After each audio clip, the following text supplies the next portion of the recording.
औज़ुबिल्लाहिमिनश्शैतानिर्रजीम बिस्मिल्लाहिर्रहमानिर्रहीम अस्सलामु अलैकुम वरहमतुल्लाहि वबरकातुहू। नाज़रीन इकराम, मैं हूँ फैसल सैयद। आप मेरा यूट्यूब चैनल देख रहे हैं।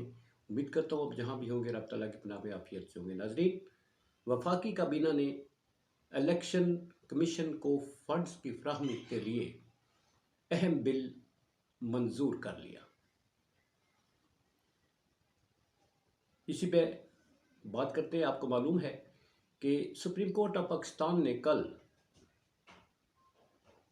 स्टेट बैंक ऑफ पाकिस्तान से और वज़ीर कानून और अटॉर्नी जनरल से जवाब तलब करना है अहम समात में कि जो हुक्म दिया गया था उस पर कितना अमल दरामद हुआ। पिछली समात में स्टेट बैंक ऑफ पाकिस्तान ने सुप्रीम कोर्ट में यह कमिटमेंट की थी कि वो 72 घंटों में फंड्स जो है वो रिलीज़ कर देंगे, इलेक्शन कमीशन को दे देंगे। मगर आज क्या होता रहा। आज कामा कमेटी बराए खजाना ने इजलास बुलाया जिसमें deputy governor state bank, attorney general, वज़ीर कानून सबको तलब कर रखा था। सेक्रेटरी खजाना भी थे।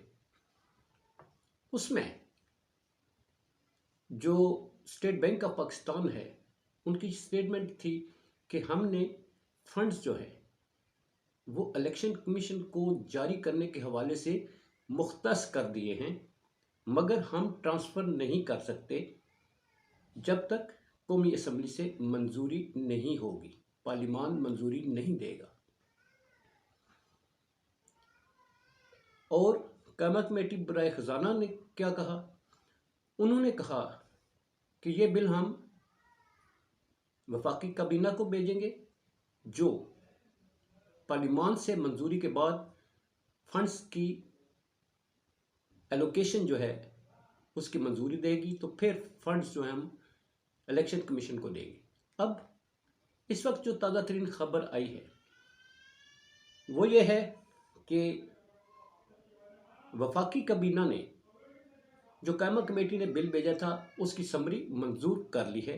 ये समरी आयशा गौस पाशा जो है उन्होंने पेश की, जिसे मंजूर कर लिया गया। अब ये कौमी असम्बली में मंजूरी के लिए पेश की जाएगी और पार्लिमान इसकी मंजूरी जब देगा तो फिर इलेक्शन कमीशन को फंड्स की फ्राहमी का बिल जो है वो मंजूर होने के बाद इलेक्शन कमीशन को स्टेट बैंक पैसे जारी कर देगा। अब इस सिलसिले में कल सुप्रीम कोर्ट ऑफ पाकिस्तान में जवाब देना है, हुकूमत की तरफ से भी और स्टेट बैंक की तरफ से भी। कल से पहले आज ये बड़ी पेशरफ्त है जिसमें वफाकी काबीना की हद तक तो समरी मंजूर कर ली गई है। अब कौमी असम्बली ये बिल पास करती है या नहीं करती, ये कल से पहले फैसला हो जाएगा। कानूनी माहिरीन से भी राय ली है गवर्नमेंट ऑफ पाकिस्तान ने कि इस ज़मन में क्या किया जा सकता है। जाहिर है चोटी के माहिरीन जो है वो ये कहते हैं कि इससे फरार मुमकिन नहीं है। सुप्रीम कोर्ट ऑफ पाकिस्तान के फैसले पर अमल करना ही गवर्नमेंट की बेहतरी है और गवर्नमेंट जो है उसका बचना सिर्फ एक सूरत में है कि वो जो सुप्रीम कोर्ट का फैसला है उससे मनोअन तस्लीम करते हुए इलेक्शन करवाए। जबकि आपको पता है कि गवर्नमेंट के अहदेदारान जो हैं वो ये कह चुके हैं कि हम ये इलेक्शन नहीं करवाएंगे। निगरान हुकूमतों का मामला चल रहा है। शेख रशीद ने वो पटिशन दायर कर दी है कि इनकी आइनी मुद्दत जब पूरी हो जाएगी 22 अप्रैल को, तो इन्हें निगरान जो हुकूमत है उनको ख़त्म करने का जो है वो सुप्रीम कोर्ट आर्डर पास करे। अब हर चीज़ सुप्रीम कोर्ट ही तय कर रही है जी, क्योंकि सियासी लोग जो हैं वो आपस में इतनी हद तक मुहाज़राई बढ़ चुके हैं। मगर दूसरी तरफ सिराजुल हक साहब जो है वो एक बड़ा अहम रोल प्ले कर रहे हैं। तहरीक इंसाफ जो है उसने अब कुछ शराइत रख दी हैं।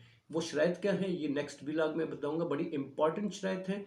अगर ये मगर आपको मालूम है कि गवर्नमेंट कह चुकी है, इत्तेहाद जो है पीटीएम का वो कह चुका है कि हम किसी शराइत पर जो है वो मुज़ाकरात नहीं करेंगे।